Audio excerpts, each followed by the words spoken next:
आदाब, मैं हूं मुमताज आलम रिजवी और मैं इस वक्त बात करूंगा इजराइल और फिलिस्तीन के मसले पर, क्योंकि एक बड़ी खबर ये आ रही है।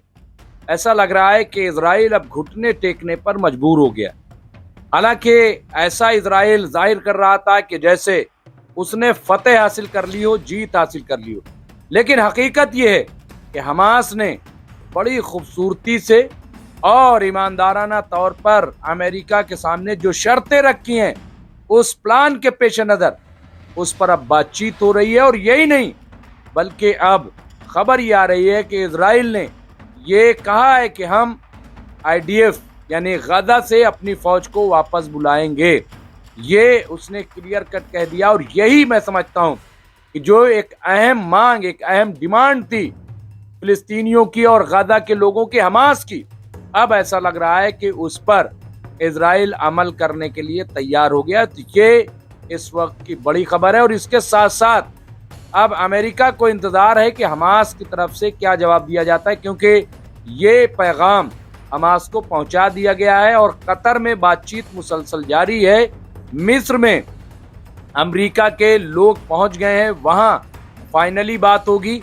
ये आप देखिए, लेकिन एक बात तो तय, जो ये समझ रहे थे कि हमास घुटने टेक देगा, हमास हार मान लेगा, हमास उजलत में कोई फैसला ले लेगा, लेकिन ऐसा लग रहा है कि हमास बेखौफ होकर के वो बहुत ही इत्मीनान से अपने तौर पर, क्योंकि हमास ने पहले ही कह दिया था कि हम अपने उसूलों से किसी भी तरह का समझौता नहीं करेंगे, और वहां पे यही चीज दिखाई दे रही। बार बार जो इजराइल के वजीर आजम बेंजामिन नेतन्याहू ये कह रहे थे कि हम डिसआर्म कर देंगे, हम वहां फतेह हासिल कर रहे हैं और हम वहां पे डटे रहेंगे, तमाम चीजों पे अब देखिए बातचीत हो रही है। क्योंकि हमास ने ये कहा है कि हाँ, हम बंदूक रख देंगे, लेकिन अपने बंदूकों को इजराइल के हवाले नहीं करेंगे। यानी उन्होंने कहा है कि हम जो फिलिस्तीनी अथॉरिटी है उसके सामने सरेंडर कर सकते हैं। ऐसी अभी फाइनल ये रिपोर्ट नहीं है, लेकिन ऐसा कहा जा रहा है। बहरहाल ये रिपोर्ट जो आई है, मैं आपको बता रहा हूं, अमेरिकी सदर डोनाल्ड ट्रंप के गजा मुआहदे से जंग खत्म होगी या नहीं, ये अब हमास पर मुनहसिर है। आप देखिए कि ये हमास पर मुनहसिर है, हमास क्या चाहता है। अब यहाँ पे हफ्ते के रोज अमेरिकी सदर डोनाल्ड ट्रंप ने ऐलान किया है कि इजराइल अनखला के लिए तैयार है, यानी इजराइल जो है वो गजा से वापस होने के लिए तैयार है। और यही सबसे बड़ी डिमांड है। ये आप देखिए, ये खबर आ रही है, ट्रंप ने कहा कि इजराइल अनखला के लाइन पर रदामंद हो गया है और हमास को इससे आगाह कर दिया गया, हमास को बता दिया गया, हमास के मुआहदे पर फौरी तौर पर जंगबंदी नाफिज हो जाएगी। यानी जैसे ही हमास अब अपनी रदामंदी जाहिर करेगा, फौरन जंगबंदी का ऐलान कर दिया जाएगा। हालांकि अमेरिकी सदर डोनाल्ड ट्रंप ने ये कहा इजराइल से कि वो बमबारी रोक दे, लेकिन इजराइल फिलहाल मानने के लिए तैयार नहीं। लेकिन ऐसी खबर आ रही है कि कुछ कमी जरूर देखी गई है, ऐसा बताया जा रहा है। तो यहाँ पे आप देखिए, बड़ा इंपॉर्टेंट, बहुत अहम, यहाँ अमेरिकी सदर डोनाल्ड ट्रंप ने हफ्ते को रोज कहा कि इजराइल ने गजा से अनखला की इब्तदाई लाइन पर रजामंदी जाहिर कर दी है, जिसके बारे में हमास को भी आगाह कर दिया गया है। उन्होंने कहा कि जैसे ही हमास इस बात की तस्दीक करेगी, जंगबंदी फौरी तौर पर नाफिज हो जाएगी और कैदियों का तबादला शुरू हो जाएगा। तो यहाँ पे आप देखिए, कैदियों के तबादले की जहाँ तक बात है, तो ये भी खबर आ रही है कि हमास ने कहा है कि हम कैदी जो है वो देंगे और फिलिस्तीनी कैदियों को रिहा किया जाएगा। और तबादले के लिए चूंकि वक्त चाहिए होता है, कैसे तबादला होगा, क्या होगा, उसके लिए हमास ने वक्त भी मांगा है और तमाम चीज़ें तय हो रही हैं। क्योंकि ये ऐसा नहीं है जो लोग कुछ कह रहे थे कि सिर्फ जो है हमास कैदियों को छोड़ेगा, इजराइल नहीं छोड़ेगा, ऐसा कुछ भी नहीं। तबादले की बात हुई है, तबादले की बात यहाँ पे हुई है, ये आप याद रखिएगा। तो ये सशर्त है, यानी शर्तों के साथ हमास जो है ये जंगबंदी करने जा रहा है। ऐसा नहीं है ये कुछ लोग जो कह रहे हैं। यहाँ पे मैं वही रिपोर्ट आपको बता रहा हूँ, और ये रिपोर्ट जो हमारा इंडियन मीडिया है वो TV9 भारत, उसने भी इसके बारे में तफसील से लिखा है। यहाँ ट्रूथ सोशल पर पोस्ट करते हुए ट्रुथ सोशल पर पोस्ट करते हुए ट्रंप ने लिखा है, मुज़ाकरात के बाद इजराइल ने इब्तिदाई अनखला की लाइन पर रजामंदी जाहिर की है, जिसके बारे में हमने हमास को भी आगाह कर दिया है। जैसे ही हमास ने तस्दीक की, फौरी तौर पर जंगबंदी नाफिज हो जाएगी, बंधकों का तबादला शुरू हो जाएगा और फिर हम अनखला के अगले मरहले पर बात करेंगे, जो हमें इस 3000 साल पुराने बहरान के खात्मे के करीब ले जाएगा। 3000 साल पुराना इसको बताया गया है। ये जो पूरा मसला है 3000, इसको क्यों 3000 से जोड़ा जा रहा है? क्या इसके पीछे लॉजिक है? क्या इसके पीछे मकसद है? ये डोनाल्ड ट्रंप क्या इसे मजहबी रंग देना चाहते हैं? 3000 साल पुराना मामला बता दिया इसको। क्या वाकई ऐसा है? लेकिन इसे मजहबी रंग नहीं दिया जा सकता। पूरी दुनिया इस बात को समझ रही है, जान रही है कि ये क्या मामला है। ट्रंप ने हमास पर जोर दिया कि वो अमन मंसूबे को फौरी तौर पर कबूल कर ले और कहा कि ताखीर बर्दाश्त नहीं की जाएगी। यानी टोन में अब भी धमकी है, लेकिन हमास वही कर रही है जो उसका अपना उसूल है, जो उसका अपना मंसूबा है, जो उसकी अपनी शर्तें हैं। अमेरिका धमकी दे रहा है। अमेरिका आज धमकी दी थी कि इतवार तक का वक्त है, लेकिन हमास अपने तौर पर वो काम कर रही है और उसने जो चीज़ें कही हैं, अब ऐसा लग रहा है कि डोनाल्ड ट्रंप ने उसे मान भी लिया है, क्योंकि बातचीत के लिए उन्होंने अपने नुमाइंदगान मिस्र भेजे। कतर में ऑलरेडी बातचीत चल रही है। अमेरिकी सदर डोनाल्ड ट्रंप ने हमास ग्रुप पर जोर दिया है कि वो गाजा में जंग के खात्मे के लिए अमन मंसूबे को जल्द कबूल कर ले। ट्रंप ने खबरदार किया है कि वो किसी किस्म की ताखीर बर्दाश्त नहीं करेंगे।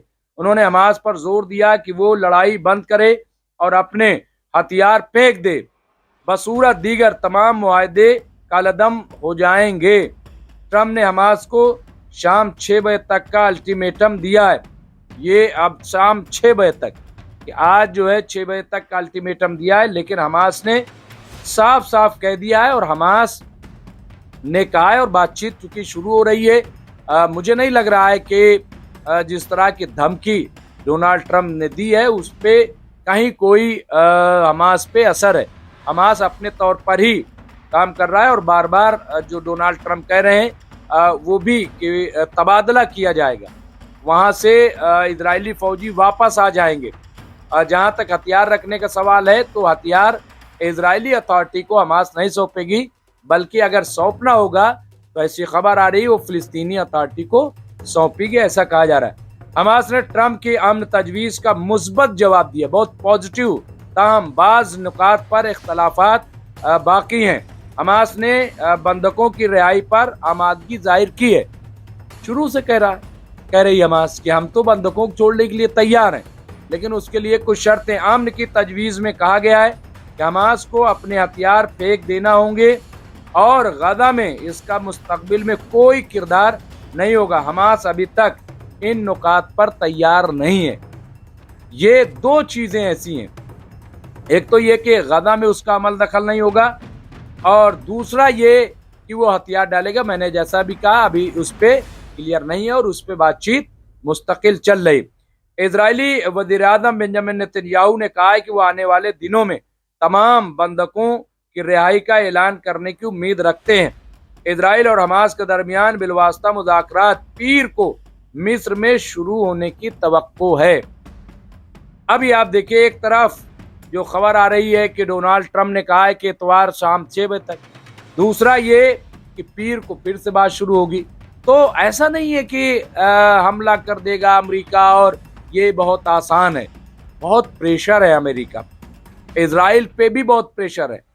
कल ही डोनाल्ड ट्रंप ने एक तस्वीर जो इजराइल के अंदर प्रोटेस्ट चल रहा है उसकी डाली है, तो इससे प्रेशर का अंदाज़ा लगाया जा सकता है। फिर शटडाउन जो हुआ है, जिस तरह से सैलरी देने के लिए अमेरिका के पास पैसे नहीं है, दुनिया में सबसे ज़्यादा कर्जदार अगर कोई मुल्क है तो वो अमेरिका है इस वक्त, दुनिया में सबसे ज़्यादा। ऐसे में आप देखिए कि अभी मैं पढ़ रहा था कि एक बड़ी तादाद फौज की, यानी तकरीबन 13 लाख जो अमरीकी फौज है वो बिना सैलरी के अब वहां पे काम करने पे मजबूर हो गई है, ऐसी खबर है, ऐसी रिपोर्ट वहां से आ रही। अब यहाँ देखिए, ताहम कई अहम निकात गैर वाज़ेह यानी क्लियर नहीं है जो 20 प्लान दिया गया है। बशमूल हमास इस तजवीज़ को मुकम्मल तौर पर कबूल करेगी और इसराइल के सिक्योरिटी खदशात को कैसे दूर किया जाएगा। अब यहाँ पे देखिए बड़ा सवाल ये है कि इसराइल कितना अमल कर, क्या इसराइल जो बात कह रहा है वो मानेगा? क्या बेंजामिन नेतन्याहू वाकई जो बात कह रहे हैं उस पे वो अमल करेंगे? इस पे बड़ा शक है लोगों को। अब यहाँ पे इससे कबल व्हाइट हाउस के प्रेस सेक्रेटरी ने ट्रंप की एक वीडियो दोबारा शेयर की जिसमें गजा बहरान के खात्मे के लिए अपने मंसूबे में ताउन पर तमाम अरब ममालिक का शुक्रिया भी अदा किया।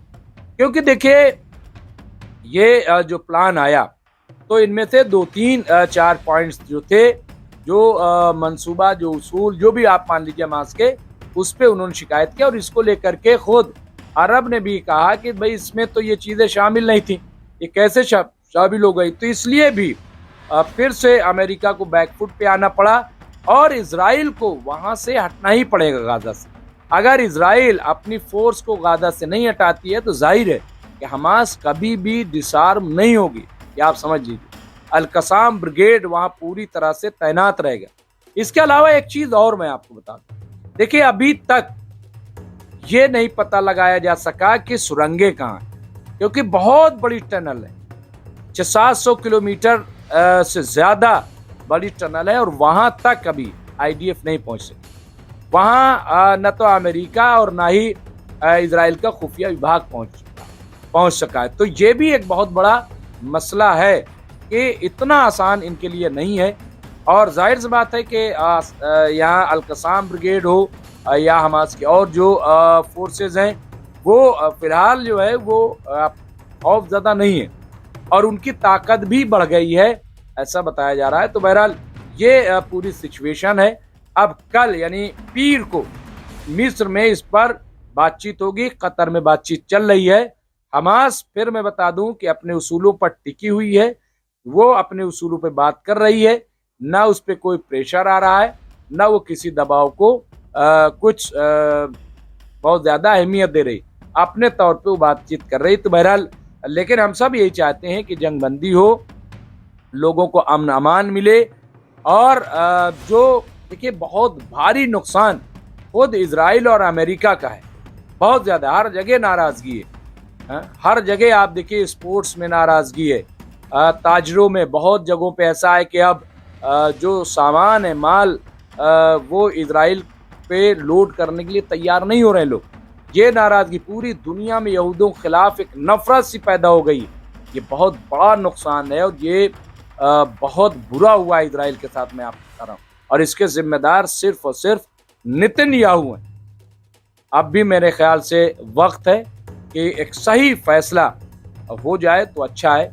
और अब तो ईरान ने एक डिमांड कर दी है, ईरान ने मांग की है कि जिन लोगों ने कत्ले आम किया है गाजा में उनकी भी सज़ा तय की जाए, उनकी भी सज़ा मुकर्रर की जाए। बहरहाल जो भी होगा हम आपको अपडेट करते रहेंगे। इस तरह की खबरों के लिए देखते रहे MMC न्यूज़ इंडिया। और आपसे गुजारिश है कि आप हमारे टैग किए गए प्रोडक्ट को ज़रूर देखें, उसमें बहुत सारे प्रोडक्ट ऐसे हैं जो आपकी पसंद के होंगे, आपके लिए मुफीद होंगे और काफ़ी डिस्काउंट के साथ वो प्रोडक्ट हैं। तो आप ज़रूर जाएं MMC न्यूज़ इंडिया के टैग प्लेटफॉर्म पे, वहाँ से आपको बहुत अच्छे और बहुत वाजिब दाम पे वहाँ पे आपको प्रोडक्ट मिल जाएंगे। बहुत बहुत शुक्रिया।